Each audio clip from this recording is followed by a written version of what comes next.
Greetings, my name is Onye Ozuzu. I am the Dean of the College of the Arts here at the University of Florida in Gainesville, Florida. I'm speaking to you from our campus on the traditional lands of the Timakua and Seminole Indigenous peoples. Welcome. I am here at the invitation of my colleagues from the Center for African Studies to join you all in marking this 40th anniversary of James Baldwin and Chinua Achebe's iconic conversation here on our campus. We are marking the importance of that conversation to the history of the University of Florida, to the history of the United States as a member nation of the African diaspora, and to the history of the Academy itself, our colonialist roots, and our post or perhaps even anti-colonialist potential. In the College of the Arts, we've just launched a Center for Art, Migration, and Entrepreneurship, and a cornerstone of that center is our Maker in Residence program. I am here today to introduce our first maker, Qudus Onikeku, who has created a film to contribute to this gathering. Qudus Onikeku is a dynamic interdisciplinary artist. He works in the medium of dance, choreography, social entrepreneurship, creative organization. He is a researcher. He is an international curator. He is an advocate, a searing political and social commentator. Some might say a la James Baldwin. He and his partner, Hajarat Ali, are co-founders of the Qudus Center in Lagos, Nigeria, and they are at the center of a creative kitchen that is thriving and pushing forward the formidable, innovative aesthetics of one of the world's largest cities. I encourage you to look them up and learn more. I want to say just a few words about this film, An Image of Africa, that Qudus is premiering here with us. I think that the provocation, among many, the provocation that resonates with me in viewing this film is one that challenges the very juxtaposition that we often romanticize when we reminisce over conversations like the one between James Baldwin and Chinua Achebe. The meeting of the reunited African brothers, long lost. Qudus dismisses the idea that we Africans were ever truly separated at all. And while one might argue what such a dismissal misses, I think that what is even more interesting is what it asserts. It asserts a centralization of a global, sustained, and unbroken African presence, aesthetics, and belonging to one another, a belonging that eschews border, eschews government, eschews policing, a belonging with economy, with methodologies of communication, innovation, ongoing improvisation, with organization, with a future, and powerfully with art and artists. And Qudus Onikeku is certainly one of our foremost. Enjoy this opportunity to experience his visual essay, weaving through many of his works as performed in and through bodies and spaces all over the world, extending and engaging with the formidable ideas of Chinua Achebe.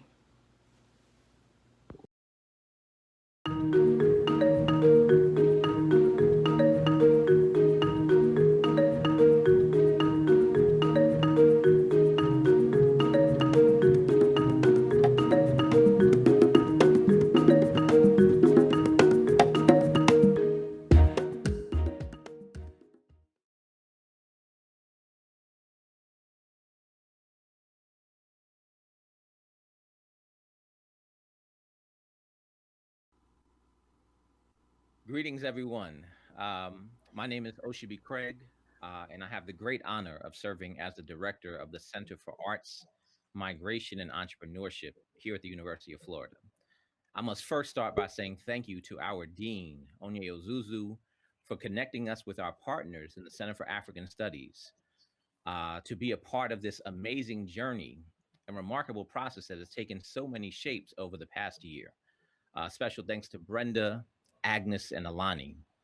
I must also stop to say thank you to the spirit of Patricia Hilliard Nunn, who a year ago I was having conversations about this particular project and what it would look like as we thought about bringing people together. And so I'm so thankful that I got to spend some time with her having a conversation and to continue connecting around her wisdom, clarity, and passion for this type of work and how important it is for us to come together to do it. The Center for Arts, Migration, and Entrepreneurship is the newest center here at the University of Florida. It connects networks of artists, scholars, creatives, entrepreneurs, and advocates to the engines of creative, cultural economics at the heart of migration. These cultural forms that persist, remix, and emerge along the tributaries of human movement generate abundant, tangible, and intangible value. CAME at the core is future making. CAME and his ideas incubator. And so we are so excited to have our first inaugural maker in residence, Mr. Qudus Onikeku, who just gave us that incredible film. And so to save time, I'm gonna transfer to our second guest tonight, which is Mr. Okey Ndibe. Okey is the author of the novels Foreign Gods, Arrows of Rain, as well as a memoir, Never Look an American in the Eye, winner of the 2017 Connecticut Book Award. Ndibe is the founding editor of the African Com- Commentary, a publication founded by Achebe himself. Ndibe earned an MFA and PhD from University of Massachusetts at Amherst and is taught for various institutions all around the world, including Brown University, St. Lawrence University, Connecticut College, and University of Lake. His writing has appeared in the New York Times, BBC Online, The Guardian, Financial Times, and many other places. But today, right now, to give us live feedback and conversation, I welcome our brother Okey Ndibe and Qudus Onikeku. Gentlemen, you have the floor. Well, thank you very much, Osubi. What a delight to be part of this conversation. We have just watched a stunning, magnificent video presentation on Chinua Achebe. Achebe's that is inspired. It's not really on Chinua Achebe, but inspired by Chinua Achebe's an image of Africa. As we all know, in 1974, Chinua Achebe wrote an essay called "An Image of Africa: Racism in Conrad's Heart of Darkness," and it became an essay that changed the way that Joseph Conrad's novel has been discussed ever since. So Qudus is taking this title of Achebe's essay and is giving us a stunning and stirring and multidimensional performance. As we were screening this, I was following the comments that people were making. And the most important comment was somebody who said, "I have no words to explain what I'm seeing." And that was my first reaction when I first watched this about a week and a half ago. So Qudus, it is such a delight to invite you.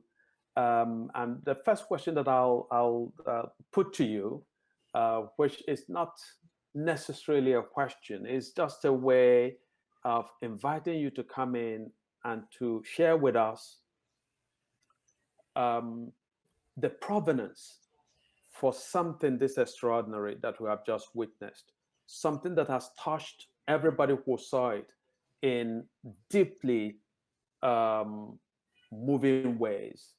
So let me just say, let me ask you to speak about the process, because this work represents an artist looking at the work of a writer and then using it to start a whole new conversation, to broaden conversations that we need to have and conversations that are particularly important to the moment that we inhabit today, both in America, in Europe, and in the last few weeks also in Nigeria. So I'd like you to speak about how the inspiration for this came together for you. Thank you very much, Osubi. Thank you very much, Okey. I'm so very much honored to be sharing the same platform with you both. I have followed your work, Professor Okey, for a while, and I think the first time we met was in Abeokuta during the Okey Festival. And that was actually my first performance in Nigeria since my return to Lagos. And it was a very good space for me to see how, and actually it was also a literary festival. So I was in a group of writers and showing my work to fellow artists. I feel like the spirit of Mbari, which was this, of course, we never grew up to see anything of Mbari, which is the kind of a creative club that the likes of Achebe, Wole Soyinka, Demasumoke, Woko, who were all different disciplines, literary arts, architect, painters, sculptors, all forming this cluster of creative intelligentsia, if you like, that we all then come to grow up to read their work, to see their work as the legacy. So I feel very, very honored that this is the backdrop, this is the background with which I came into this art world.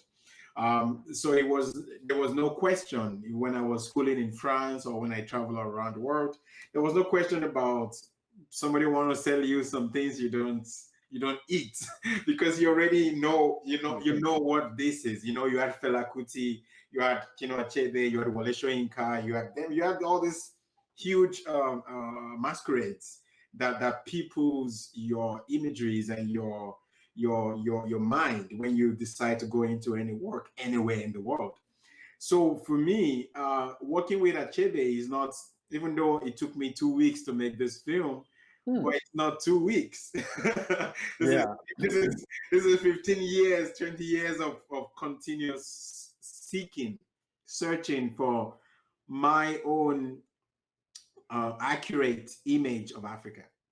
So the image that the likes of Joseph Conrad painted, which is very not different from the thing I noticed in Edward Said when he wrote Orientalism, is this same idea of the fact that the European mind is not able to conceive of humanity outside of his own limitations.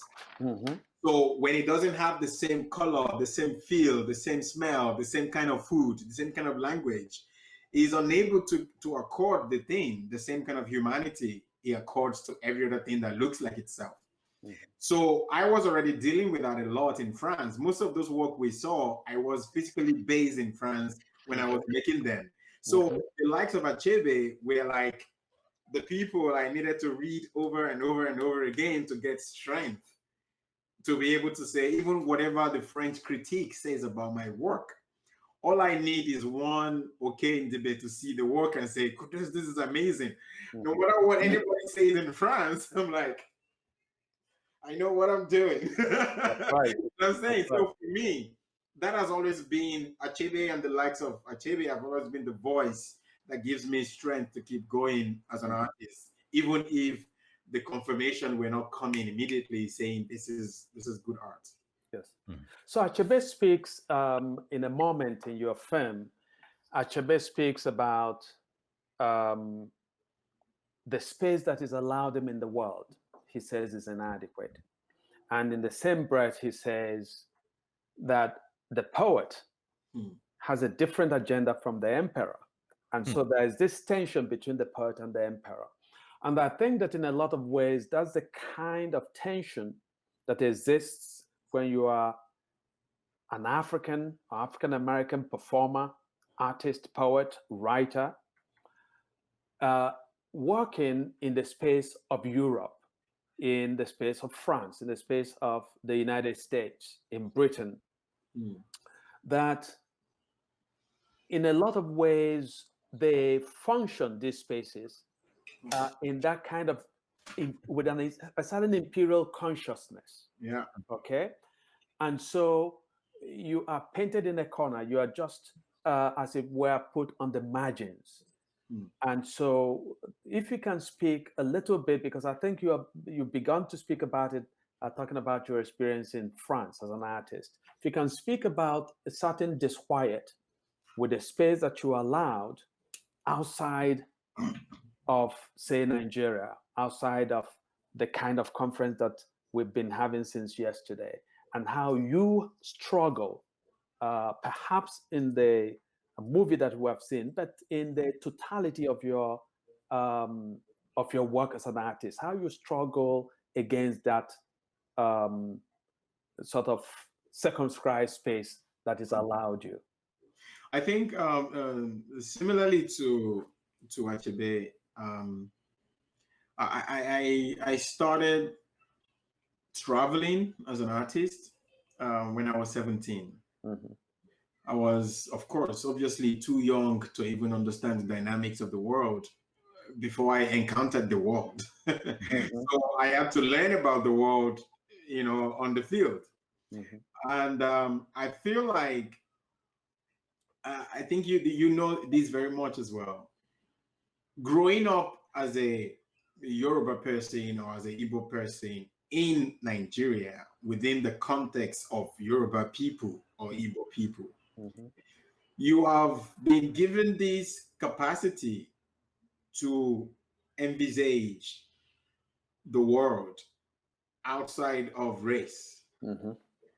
So we always say, for example, that it's so ironic that we are 200 million Black people in Nigeria, but the first time you actually realize that you're Black is when you go out of Nigeria. Absolutely. Yeah. Because you're like, whoa, what is this thing about Black? Because it's not part of the language we use in identifying one another. So already going out of Nigeria, and people start to push a certain kind of narrative upon you and upon the kind of works you can make or you are even allowed to make.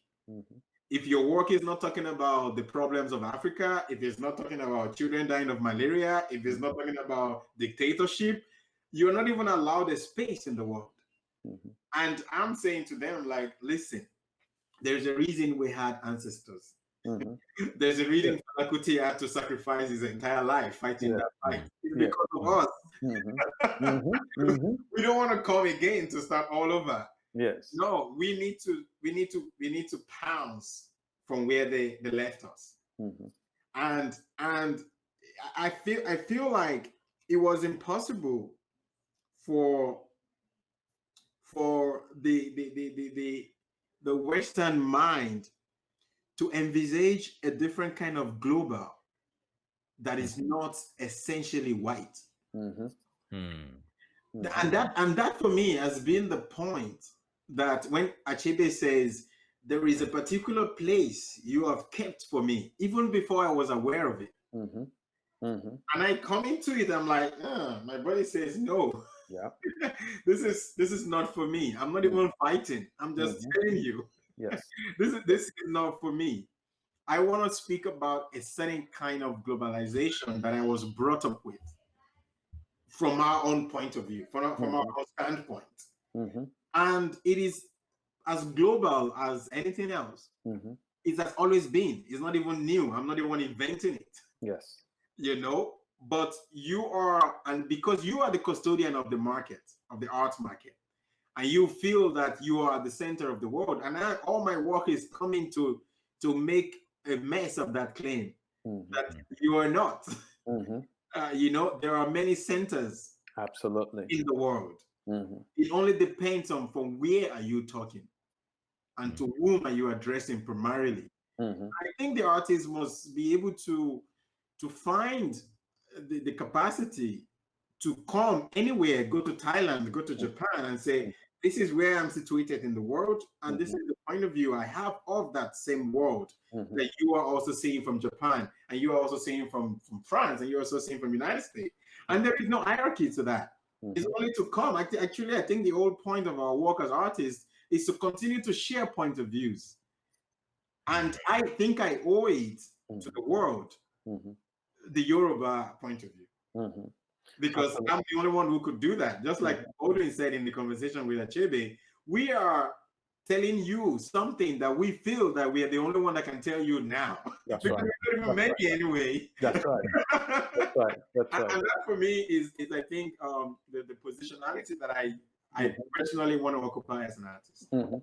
And what you just spoke about sort of reminds me of moments, and I'm going to bring in James Baldwin briefly.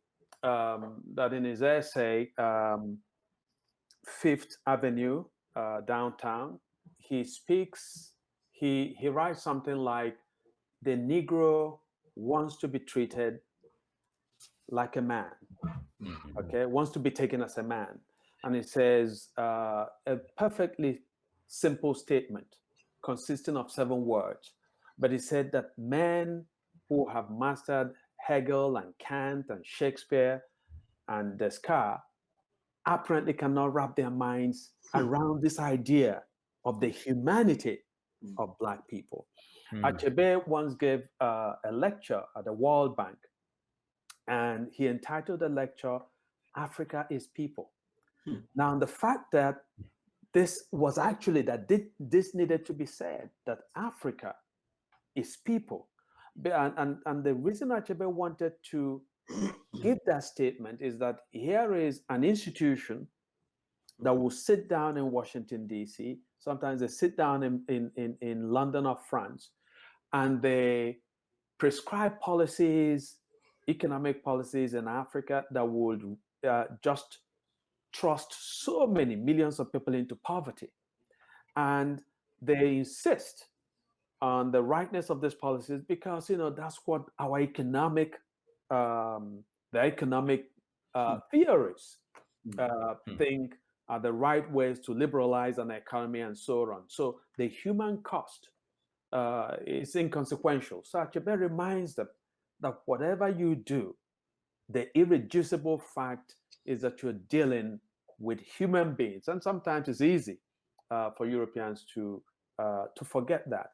There's something you said about a certain uh, cultural arbitration, cultural taste outside of Africa, in Europe, say, or in America, where an artist is expected to speak about Africa in a certain way. So you're supposed to emphasize the poverty, emphasize the disease, emphasize the wars, and so on. And so when an African artist says, listen, I want to tell a love story, it's as if he's betrayed his history and his experience. So it's as if, no, Africans cannot have love stories, right? But then the African artist has to have the freedom, as the African American artist must have the freedom to write and to tell and to show so many different kinds of stories. And that's part of what struck me in your movie, right? That there are so many different moods that are integral to it. So some moods are celebratory, but then we find the moods of violence, the moods of despair, but then there's a breaking out ultimately, that energy. And it reminds me of an experience when I was a graduate student and I wrote a poem in a poetry workshop. And I wrote a poem that featured a military dictator. And my American professor lectured me that political poetry used to be the in thing in America, but nobody cared for it anymore. And I had to tell her, and I used to not be very gentle. I had to tell her that it was arrogant on her part to tell me how to reflect on aspects of my experience. And so this particular poet, then during the semester, had a book of poetry published where she celebrated garlic. So the next class, I said to her, I enjoyed your political poetry on garlic. And fiercely, she said to me, there's nothing political about it. I said, guess what? I said, you come from a country that appropriates to itself so much of the world's resources that when you sit down to reflect, you say, oh, let me praise garlic. I said, well, I have a dictator in Nigeria who will throw me in jail for what I write. Guess what? That is the urgent question for me to reflect on. And so, could you speak about that freedom to write? Or perhaps even, if you look at Achebe's Things Fall Apart, at the end of that novel, the drama that takes place there, that Okonkwo commits suicide, and there is a contention for his body, okay? Who is going to bury him? Who owns his body? But there is a deeper contention over his story. Achebe has told us his story in its fullness, in its plenitude, and yet the district commissioner looks at the same story and he says, I'm going to write about it in my own book, reflecting on my adventures as a colonial officer. And he says, perhaps I'm going to give him one chapter. And he goes ultimately from one chapter to, I'll write his story in one paragraph. So you can imagine that Achebe is warning us. For me, that's the most chilling moment in Things Fall Apart, that Achebe warns us that in the hands of the European, Okonkwo's drama and the drama of his community, Umuofia and so on, will be reduced to a paragraph. So can you speak about that tension, where as an artist, you're telling your story in a certain way, but then there are forces outside of your experience who think that you're not quite telling it, that perhaps you should end at a paragraph and move on? I think when we bring in again Baldwin into the fold, and I think this is what these two specific ancestors, this is what they've done for us, is to tell us that, when I schooled in France, and I was the only Black person in my school, and as you also know, we grew up on literatures or fellas musics that are essentially about struggles, essentially about fight. There's a political undertone to almost every work that we grew up with.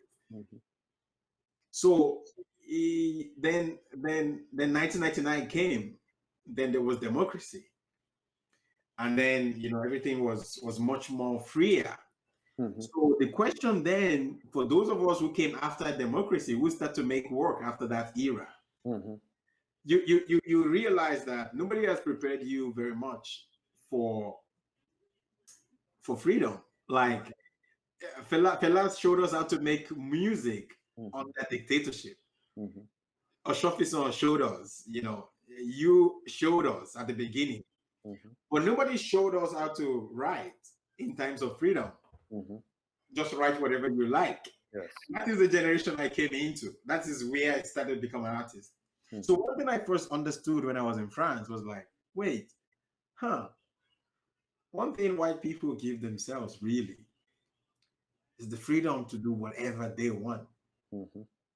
While they refuse me the same freedom in the ways at which they look at my work. So they give themselves the freedom to make a choreography about this thing. Yeah. Yeah. And I say to myself, okay, you know what? You're gonna take the same question that are important for you, then you learn how to turn it into this thing and play with it. So that playfulness is one thing that I have learned. That is to say, even if I want to work with someone like Achebe, I can afford to play with it. I can afford to play with him. Yes. I can that playfulness, I think, is something that I feel like the Achebes or the Baldwins or the Toni Morrison or the Maya Angelou's, they've done all of that so that we can have that amount of playfulness. But now the question I always ask my generation is, you see, people were jailed for what they wrote. People were killed for the opinion they held. Now, we have all the space to say whatever we want to say, and we're not saying anything. Gentlemen, I have our first question. Apollo Omokos asked, first says, that was a stunning presentation. Are there any distinctions to be made between the problematic image to Achebe that haunted Achebe's vis-a-vis the contemporary moment? Has nothing changed in the colonial / racial imagery? Okay, so I'm going to jump in on that one. And I think that clearly there have been shifts in the colonial image. And part of it is, of course, that our ancestors like Achebe, like Baldwin, did the work for us, to allow us to have more of a space. And I think that that's part of what Qudus is talking about. I remember when I came to America 32 or so years ago and encountered a certain, talk about image of Africa. I actually wrote a piece for my first piece in an American newspaper was called An Image of Africa. And this was entirely based on my experiences that there was a graduate student at the University of Massachusetts who became my friend. And so one day he says to me, okay, I have a question. I said, sure. He said, I see a lot of Africans in Amherst. And he said, I wonder how you're able to come here when there are no airports in Africa. And I thought he was joking. So I decided to answer in kind. So I said, oh, we ride on the back of crocodiles across the Atlantic. And his face was contorted in horror. And he said to me, don't they eat you? And I said, no, if you speak an African language, it makes crocodiles docile. I said, they will hug you and kiss you even if you wanted. Wow. So later that night, this guy called me and said, okay, I told the crocodile story to my roommates and they don't believe it. So I want you to meet them so they will hear it directly from you. And so it then occurred to me that what I took as a joke was a question I asked in deadly earnest. And as I began to share that narrative to my friends, other Africans in Amherst, I found that that question wasn't uncommon. In fact, Achebe himself told me that he and his family went to a church, and the pastor at the church praised God for bringing Achebe and his family from a place where there was no electricity into America. Okay, and then my father-in-law actually, who was a student at Bethune-Cookman in the 50s, told me that he'd been asked by some of his classmates then whether it was true that Africans lived in trees. And one of the things you recognize is that you have to have a sense of humor about these things. And he said, yeah, that's where we lived. And they said, how do you get up there? And my father-in-law said, you take the elevator. So that has changed. And I think that part of the reason it's changed in the years that I've been in America is that more and more universities like University of Florida in Gainesville is establishing study abroad programs in a more ambitious way into Africa. And more Africans are coming here. And then the internet and social media have created explosions so that in a lot of ways you find that there's a way in which young people speak the same language.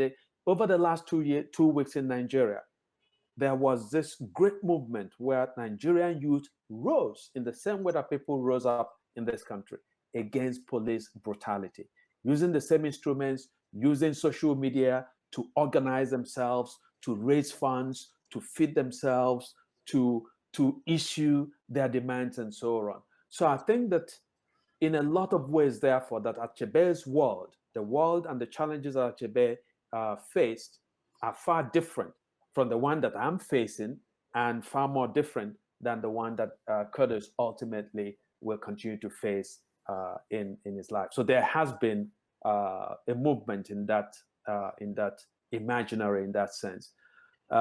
Even so, there are still challenges, there are still problems for us as Africans in different ways. It's as if still in a lot of ways there are certain attributes, okay, that are imposed on us just by us showing up. So that when somebody sees your black skin, they may just hold on tighter to their wallets or to their phones. They may have a skip in their heartbeats, that they may assume, just in hearing your accent, that this person can't possibly be educated. So that when they're saying to you, go down 2 streets and turn right, they point, they indicate with to go down 2 streets, because they don't think you understand two. And they say you turn right, they make a sign. So all of those are still things that we face in our general culture. And there's a certain way in which our works are still received. One of the things that have happened recently is that a bunch of African American authors who have won major prizes in this country began to expose how much money they were paid by publishers. There's an African American woman who wrote 2 novels that won the National Book Award, unprecedented in the history of this country. But she received something like $30,000 for her books, okay? And their contemporaries who are Caucasian are receiving $300,000 advances. So all of those things are issues that need to be still have to be addressed in our world. I think if I have to speak on,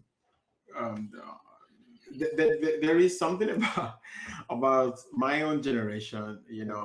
I'm part of the millennials, so that question, I always say to them, like, oh wow, our ancestors were so generous, like they're so kind. They're so generous to the point where they actually want to, they cared so much about the humanities of white people or other people who deny them humanity. I remember that piece I did at Venice. I said to them, I said, it's been 60 years, that we've been dealing with the question of post-colonization, of decolonization. And now people are talking about anti-racism and anti-colonization. And we got to a point where we just are like, you know what? I didn't colonize myself. Somebody did. And I've been doing the work for 60 years. And somebody has been sleeping. Now that I start to make work, you want me to be the one to do the job of decolonizing you as well after I've done my own? I feel like where we are now, where the world is very much more globalized, we're tweeting upon one another, Facebooking, YouTubing. If all the algorithms out there cannot do the work for you, we got other works to do. We are busy. As you can see, what happened in Nigeria, we're very busy. So when I come to a space where people are ignorant, I feel like, sorry, I can't deal. I just can't do. Like, it's so many things. Your smartphone, everything should help you.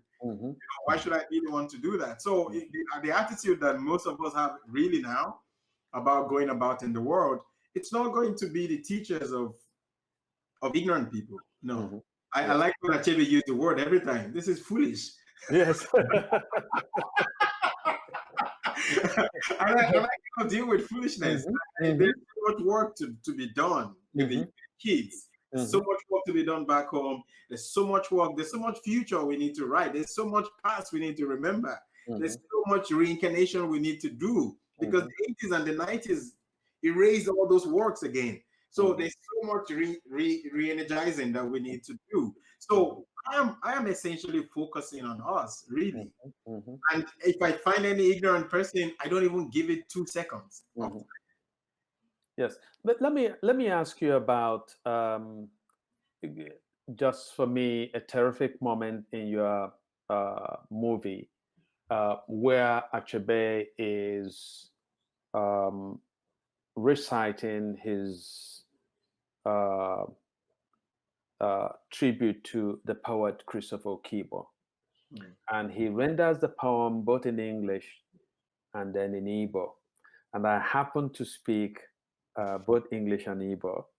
And it's one of those magical things. The first time that I read Achebe's Things Fall Apart, the part of what it did for me was that I was reading a work in English, but in a lot of ways, We're hearing it. I was hearing it in Igbo, because Achebe was that kind of magical writer that he domesticated the English language. Okay, so there are all kinds of unease that people have about that. You know, people say, if you're going to do something so magnificent with a language or for a language, why not do it with your own? So, but that's a different conversation. But for me, Achebe's magic is how I can read him in English and experience him in Igbo simultaneously. Yeah.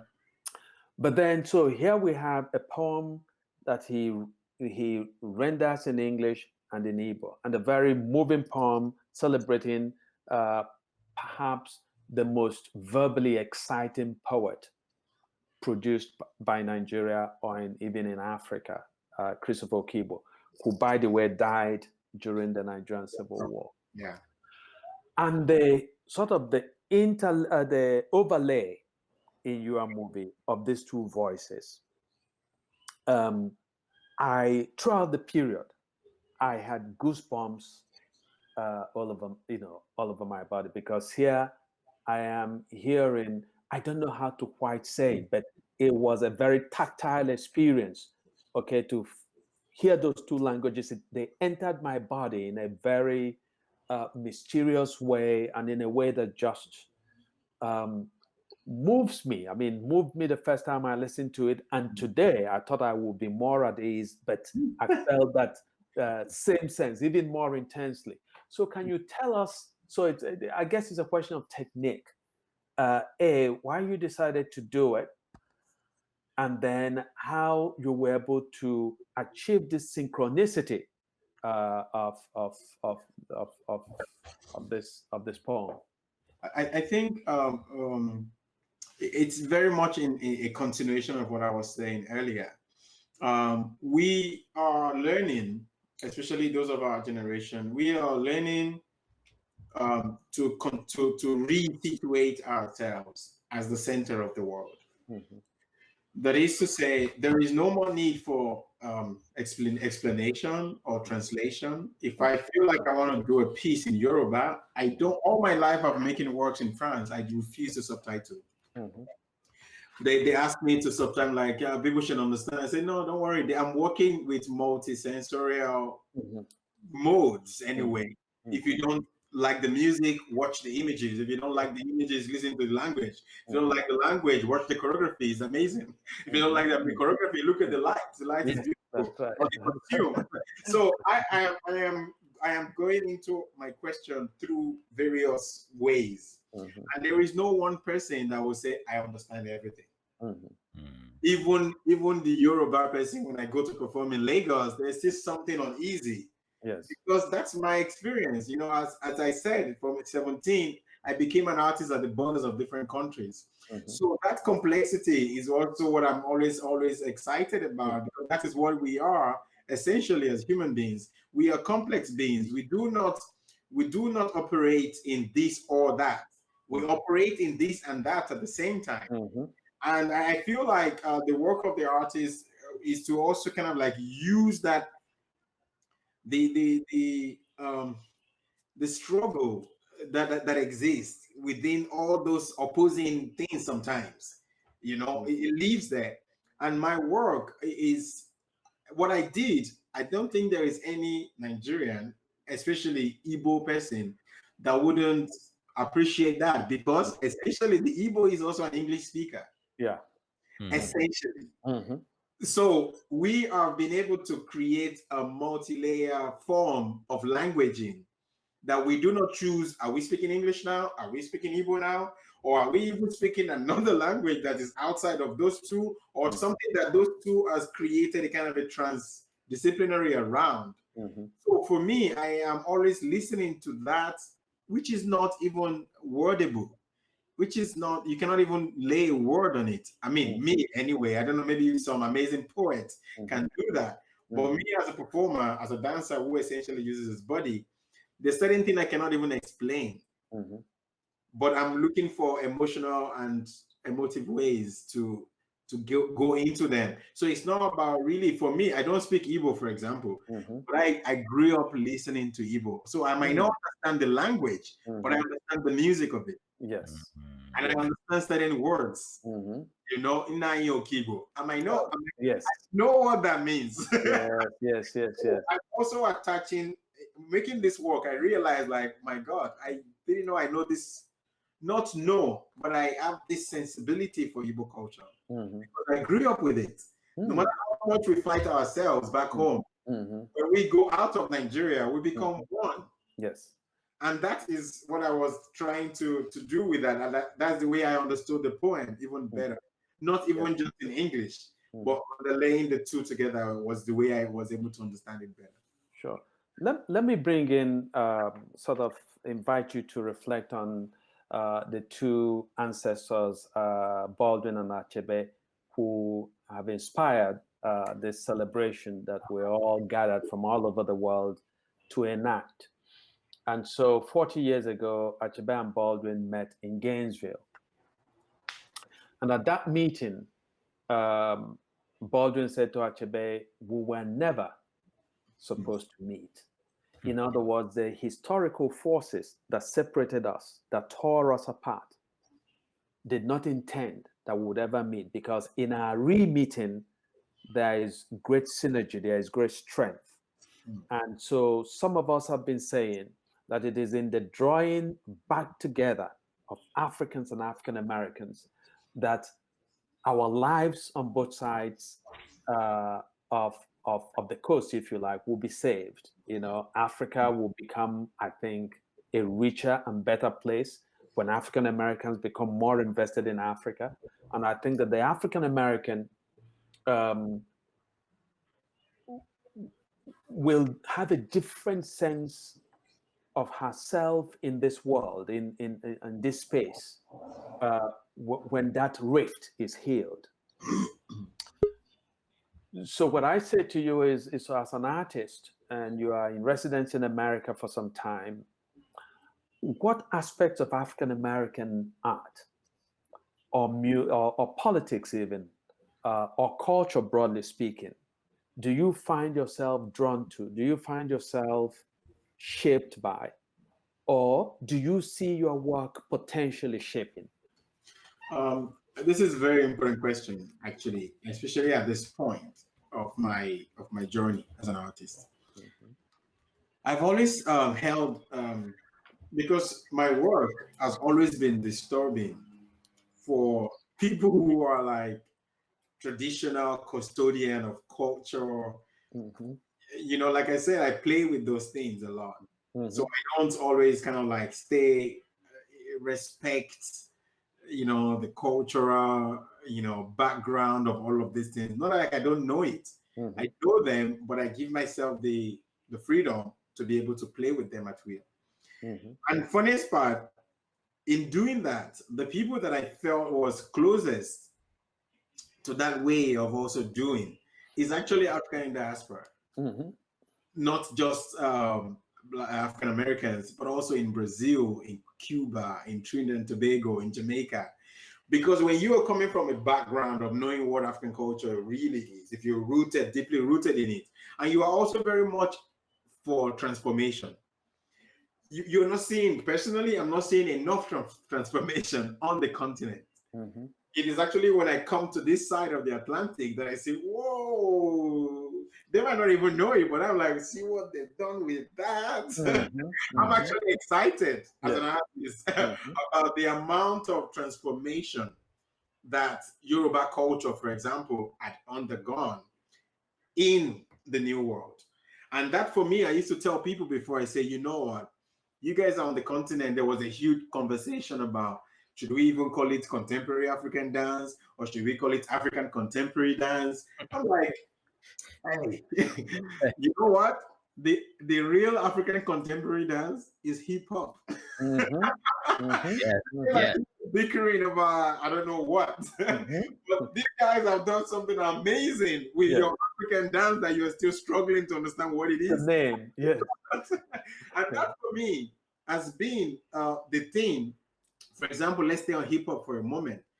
That has been the thing. While all of that conversation of anti-transformation was going on the continent, the young guys, the kids, just say, you know what? Let's just focus on what was happening with hip hop. So they actually come and say, you know, we are not traditional dancers. We don't understand traditional dance. We do hip hop. But I know that just like Achebe said in the education of British protect, protected child. you know, it talked about that Nile River Yes. that took the kid away, and it was protecting the kid. I'm just waiting for that day that the kid will wake up again. That same path is still available for the kid. And I feel like that was what young people were doing. Now everybody is talking about Afrobeat, Afro dance that is revolutionizing everything all over the world. But these kids had to hang on hip hop. They didn't go to Afrobeat from traditional dance. They got to Afrobeat from hip hop. Yeah. And that for me is what I keep saying to people. There is an evolution that is happening, but it's not happening in one space. It's happening here, it's showing up there, it's showing up here. But there is a connection between all the possible show ups. And I think it is the job of those of us who are also keen about recording and remembering. Remembering like membrane, like putting the members of the body back together. It is our own job to also not be locked up on the local politics of those forms or trying to localize them. The African diaspora is a local in itself. And that local must continue to flow. And that flow is what I'm always for. The continuous flow of it.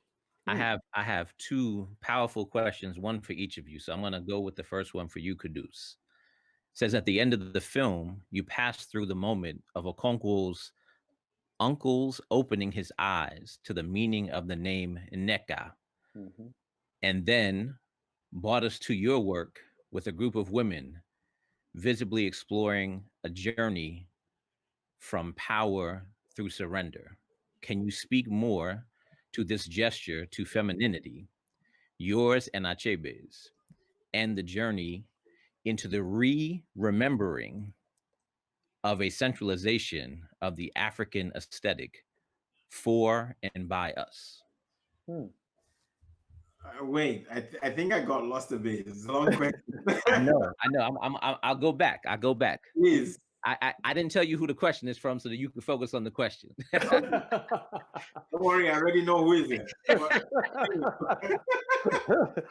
At the end of the film, you pass through the moment of Okonkwo's uncle opening his eyes to the meaning of the name Nneka.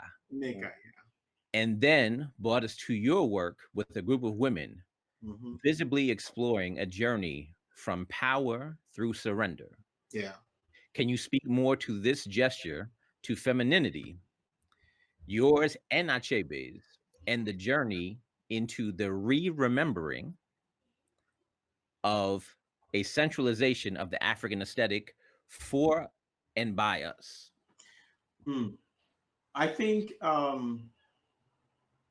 like I've said, I think if Fela Kuti prepared us, I'm talking about my generation essentially now, prepared us for what happened last 2 weeks, for example, or what has been happening in Nigeria in the last 2 weeks. I have said it. Now, I feel like Achebe is preparing us for what to come after now. And now, what is even more powerful is that the same work we are quoting now, this is almost how many years now, sir? Of six. From Things Fall Apart? Things Fall Apart. Was published 1958. Wow. This is 52 years later, 40. No, more than. It's been 50 something years, maybe 58 even. 62, I Yeah, think. 62, Oh, 62. oh yeah, of course. Yeah, 1958, So, yes. so this is somebody who has written something 62 years ago, when even the conversation about feminism has not even started Mhm, in some other parts of the world. mhm. So now, as Achebe was asked in the last part of that conversation with Baldwin, you know what he said? He said, it will be impossible for me to speak on behalf of the women because Mm. they can speak for themselves. Mhm. And me, I can only see the world from the point of view of a male, African, Yoruba, heterosexual, um, Okonkwo-like guy. I know you're not like Okonkwo, trust me. That's the only way, that is the only prism with which I can enter into the world. I see, at least for now. But what my work essentially is about is that humanism that Achebe always make a case for every time. That is to say, where something stands, something else stands beside it. Yeah. Now, Achebe didn't say, when you see something else stand beside you, merge with that thing. Hmm. He said, when you see something else stand, even if that something else does not stand, you work towards there to be that something else. Hmm. Because the loan, what did he call it? The loan is the crooked one. Yeah.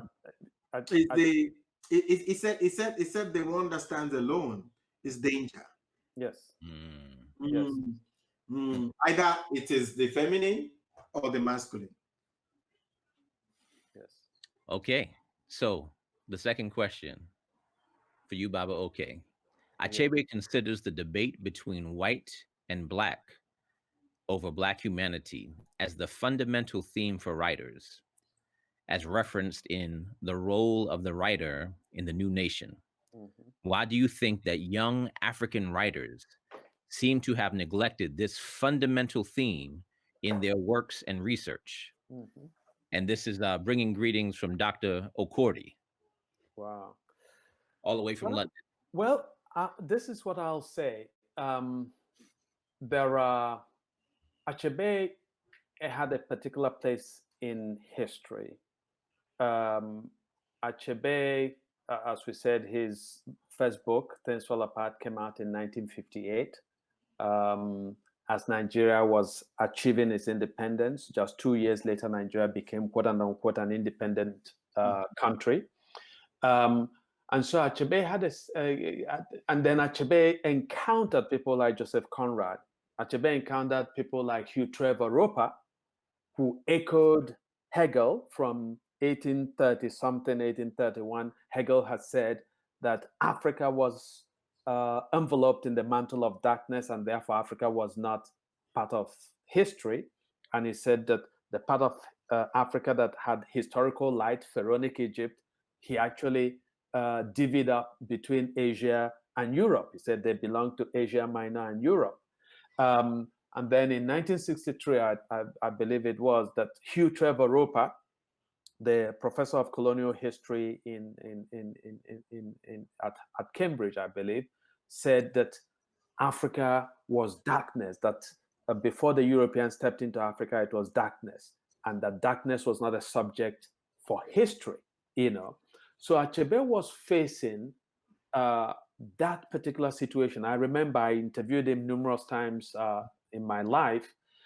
And at the 50th anniversary of Things Fall Apart, when I interviewed Chinua Achebe, he told me that in a lot of ways, it fell to him, a child, as it were, to tell a story that should have belonged to his grandparents. Hmm. Okay?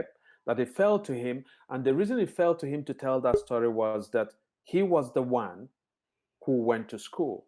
His grandfather didn't, even though his grandfather encountered the Europeans. And which is why Achebe said, Anyway, let me not get into that one. But so Achebe went to school in Europe, in Nigeria. He studied history, but it was European history. He studied religion, it was European religion. And he studied literature, where he read a bunch of European writers.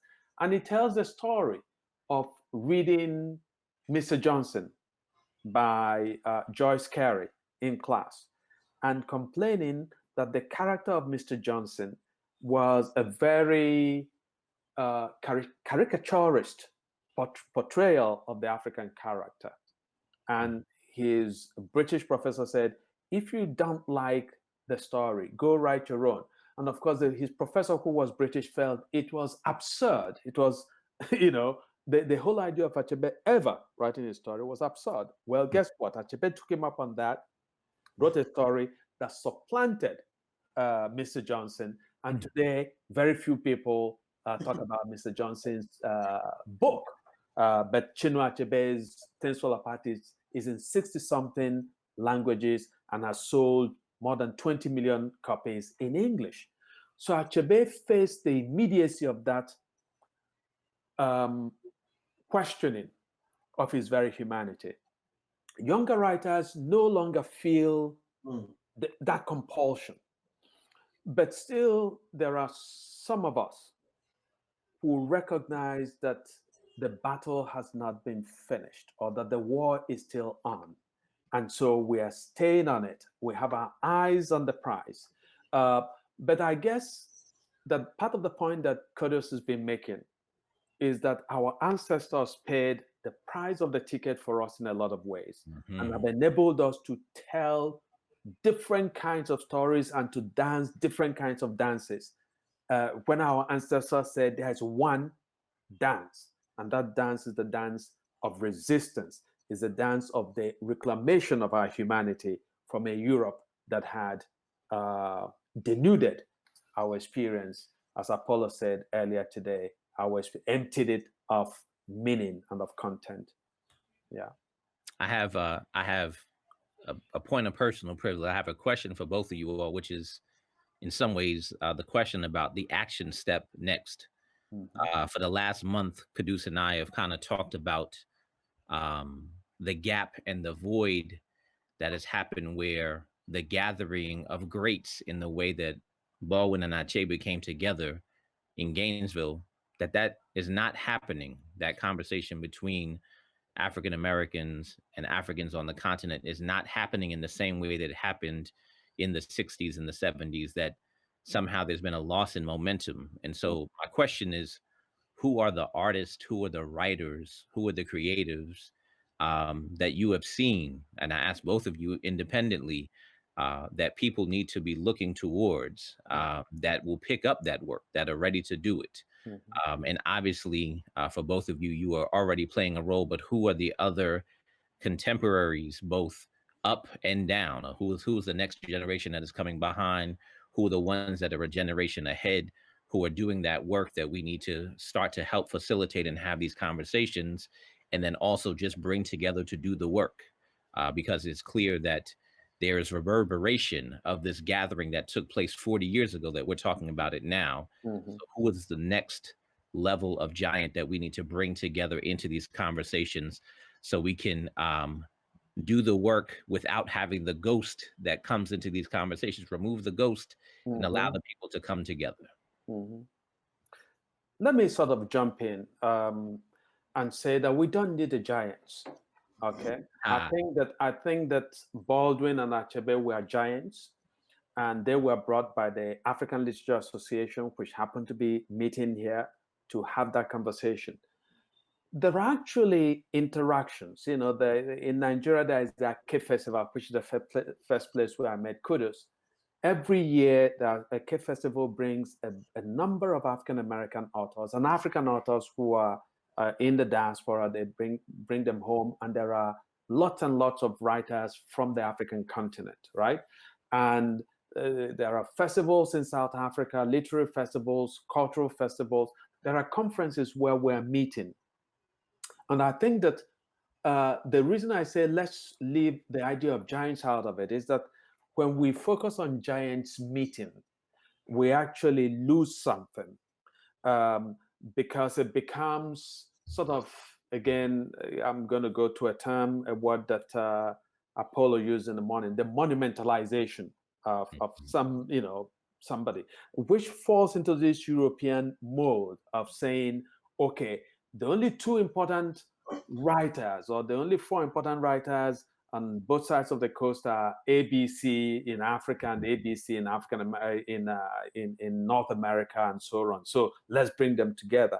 And we know that that is a construct that is dangerous in so many different ways. So here we are, three of us, plus everybody who has participated in this conference, plus everybody who has listened in. And there is a big conversation, an important conversation that people then take away and embrace. Earlier in my session today, I told the story of 1991 going to Cote d'Ivoire for the first African American summit that Leon Sullivan had convened. And I happened to be at the Hotel Ivoire in Abidjan when the African American delegation came in a bus at the Hotel Ivoire.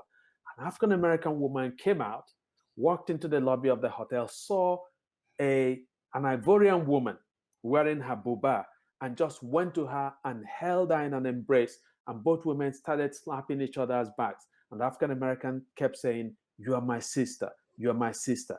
And the Ivorian woman was speaking back in French. I don't think the African American woman understood French. The Ivorian woman didn't understand English. But I was in tears watching this beautiful moment of two separated siblings coming back together, which reminded me of Baldwin and Achebe, two giants meeting. Guess what? It is possible to have hundreds and thousands of those women meeting who met at the hotel, but it is not easy to arrange. Just the big name African American authors could command $40,000-$50,000 to make an appearance, right?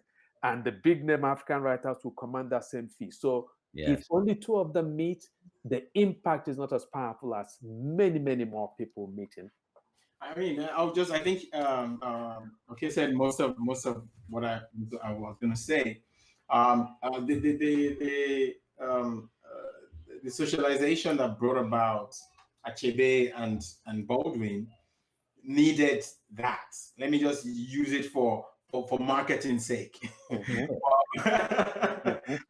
But because really, Achebe was not the only writer on the continent. Yes.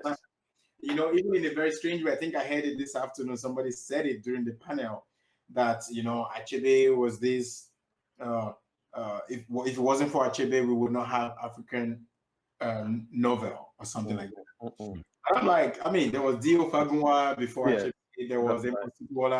There were people who were already making things. Again, that's what we're saying about positionality. From what position are we looking at the world? And because I'm looking at the world from that positionality, I know that the reductionism that is happening on the other side of the Atlantic, I need not participate in that. I know, because I will also do the same when I come here anyway.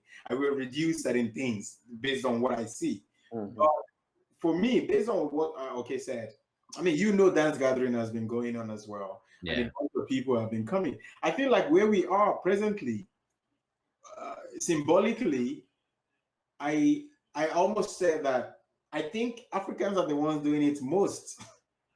African diasporas are not the ones inviting Africans as much as people have been inviting. But on the second thought, I said, actually, I think that is what should be happening.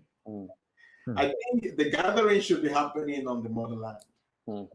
Because that's the only space where we can really speak freely. I'm not even talking about safe space. I'm talking about liberated spaces.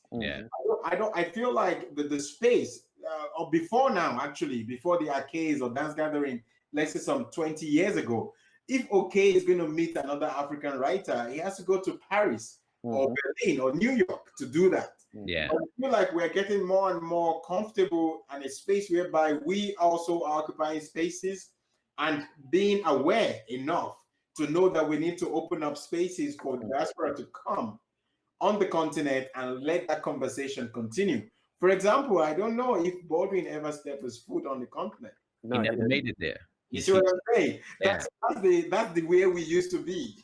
Yeah. feel like now we are more in a space whereby we can allow for that inflow and outflow to Yeah. continue, and it's much, much, much more potent in terms of remembering and Well, reinventing. gentlemen, we are at the end of our time. I will give you all a moment to share anything before we do step away. But I definitely want to say thank you. This has been a wonderful and fantastic conversation. The chat has been ablaze with people's great thanks for this shared moment. And so I pass it to you for closing words. Well, brother Osubi and brother Qudus, it's been such a delight for me to be invited to be part of this extraordinary celebration.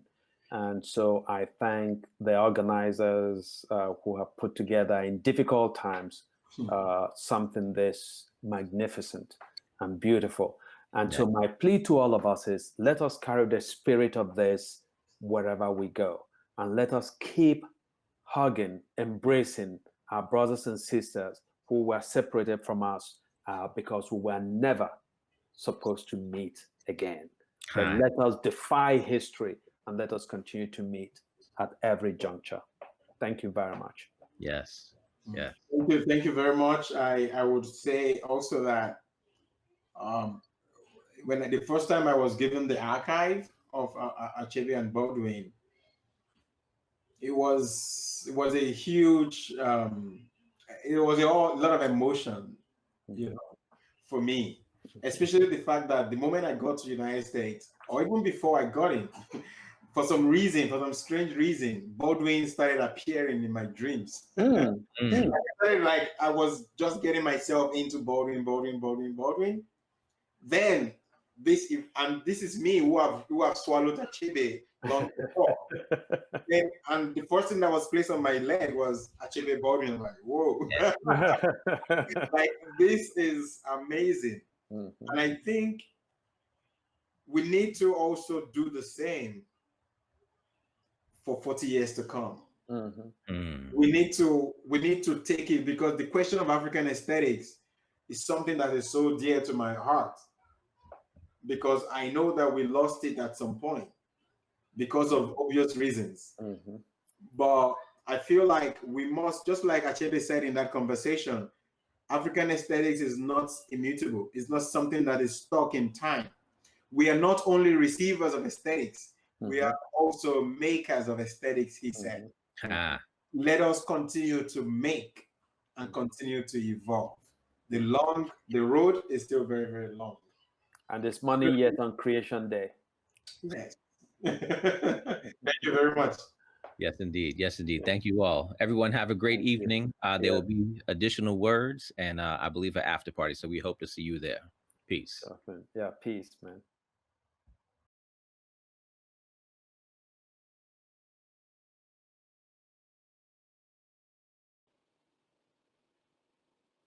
Hello, everyone. I'm doing a very brief wrap up.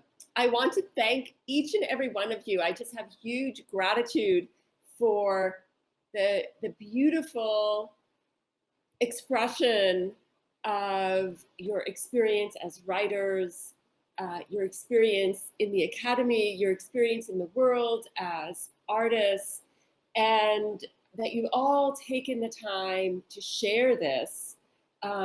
We've shared this from vast difference, far, far away during this difficult moment of COVID, where it's nearly impossible to be together.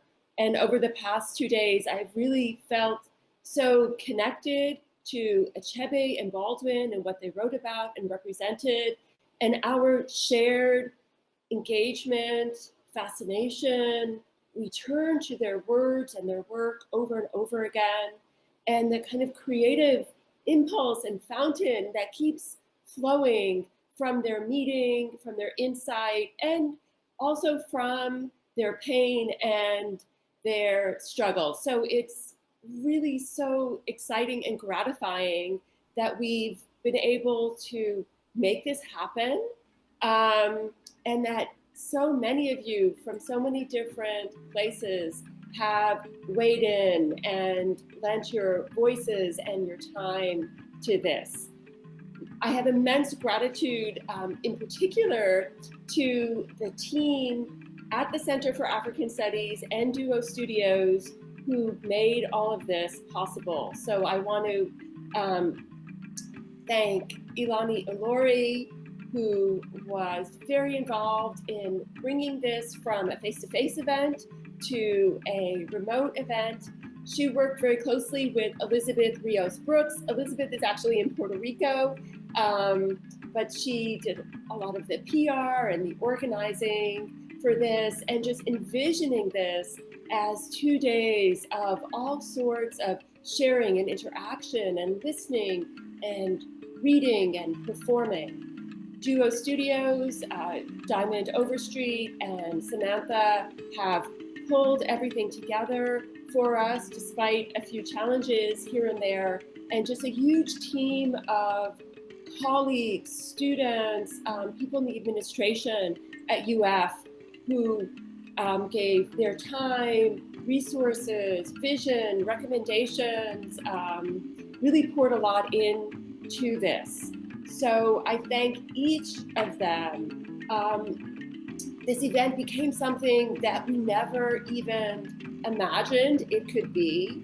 It brought us much closer to our own community in Gainesville. So Vivian Filer, who last night was one of the respondents to the film, I heard it through the grapevine. She directs the Cotton Club Cultural Center and Museum. Terry Bailey from the Bailey Arts Collective, E. Stanley Richardson, Alachua County Poet Laureate, and the Director of Art Speaks, Nana Banua Horn. So these are people in our midst who have really entered into a conversation that crosses the boundaries of our campus and community, but really speaks and moves into a wider world with us at the Center for African Studies, the Center for Humanities in the Public Sphere. Also, we had the great presence of David Canton, who's the new director of the African American Studies program at UF, my colleague Amoko Apollo in the Department of English. So there were so many different people who came together to sustain this event. I also want to thank in particular the group of graduate students who really have situated themselves in this history of Achebe involvement, a new way of thinking about the history of UF to fight and speak and work against the kind of invisibility and the erasure of particular histories and particular presence here on campus. So I want to end with a note of, as Osubi said, we need to continue these conversations. All of us, whether we're at UF or not, this next generation of young scholars, activists, artists, students, teachers, they're the ones who are carrying this legacy forward. And personally, I want to do whatever I can to empower them and to help enable them. The president of the University of Florida was backstage with them during that roundtable. He listened to what they were saying, and my kind of last word here is to support their vision for a new kind of educational context, a new kind of curriculum, a new way of learning, and voices that are truly recognized and credited for their insights and their place within this very broad conversation that brings us back 40 years, and as Qudus says, how does it bring us forward 40 years? So thank you all for being part of this. Please stay in touch with us. Please continue to share your questions and your observations, and hang on for these next few minutes because we're going to have a dance party with some breakout rooms so we can all interact a little bit more before all of this wraps up. So thank you once again for your fantastic participation, for your inspiration. Thank you to the many artists and authors who shared their beautiful work with us. And we appreciate everyone's time and investment in making this a great success. Thanks so much.